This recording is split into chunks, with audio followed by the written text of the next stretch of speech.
Next up is Dr. Sarah Winters from the English department. Hi, lovely to see you all. Thank you very much for coming. If you want to study English, it's probably because you love words, stories, and ideas. And even out of those three, the most powerful one for English is probably stories.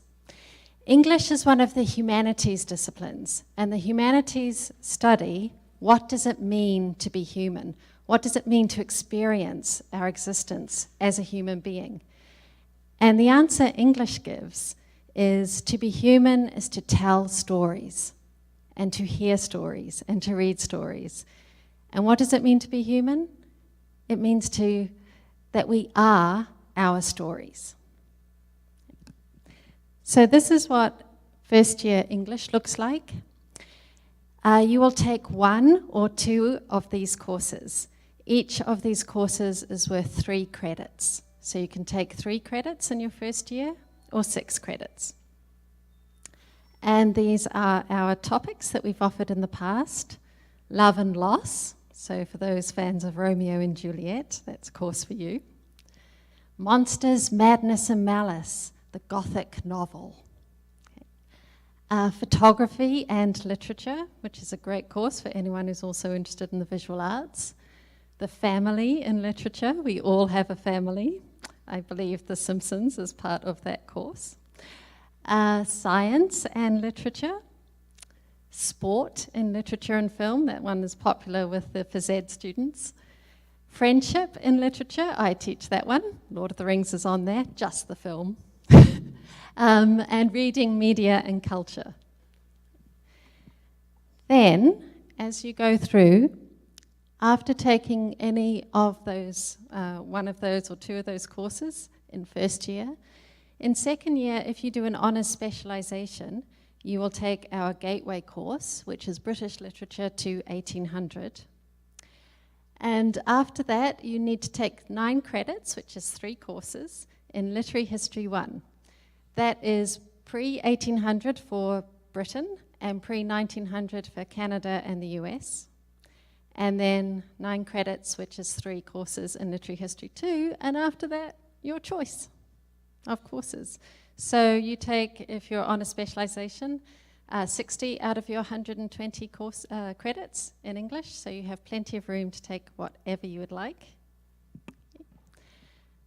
No class in English Studies has more than 40 students, and by your 4th year, your honours seminars have 15 students. These are some of the courses we offer beyond literary history.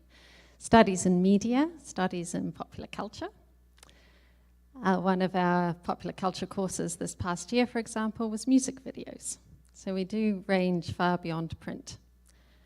Children's literature, that's me. I teach children's literature. We have courses in creative writing for you future novelists and poets.